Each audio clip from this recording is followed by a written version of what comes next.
एक बार की बात है कि जंगल का राजा शेर बुजुर्ग हो गया था। उसने घोषणा की, नए राजा की आवश्यकता है, क्योंकि मेरी कोई संतान नहीं है।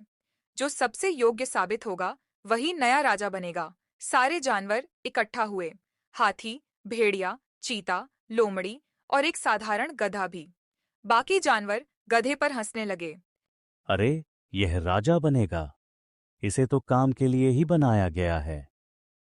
लेकिन गधा चुपचाप वहां खड़ा रहा।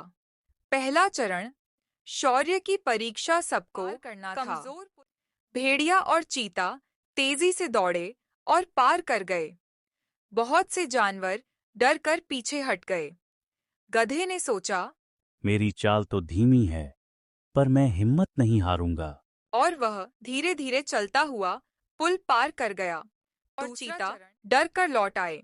लोमड़ी ने सावधानी से पार किया। गधे ने भी अंदर हिम्मत से प्रवेश किया।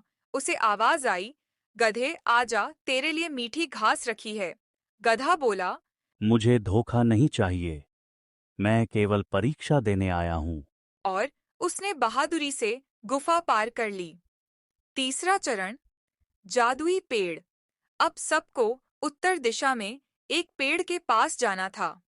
तभी एक गाय दौड़ती आई मेरे और बछड़े की बोली, तबीयत बहुत खराब है, कृपया मदद करो। लोमड़ी और चीते ने मना कर दिया। गधे ने कहा, राजा बनना उसके बाद भी देखा जा सकता है, पर जीवन बचाना ज्यादा महत्वपूर्ण है। और वह गाय के साथ चला गया। वहां पहुंचकर उसने देखा कि बछड़ा सचमुच बीमार है। गधे ने अपने अनुभव से उसे ठंडी छाया में लिटाया, पानी पिलाया और औषधीय पत्तियां लाकर उसके जख्म पर बांध दिया। बछड़ा धीरे धीरे ठीक होने लगा। गाय ने गधे को आशीर्वाद दिया। अंतिम फैसला। उधर पेड़ ने लोमड़ी से सवाल पूछा।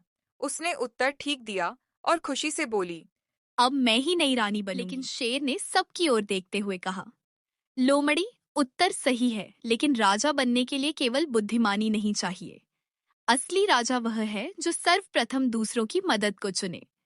फिर उसने गधे की ओर इशारा करते हुए कहा, गधा मजाक का पात्र था, मगर उसने अपनी दयालुता और निस्वार्थता साबित की है। असली राजा वही होगा जिसने भूखे कमजोर को छोड़ा नहीं, बल्कि पहले उसकी पीड़ा का इलाज किया।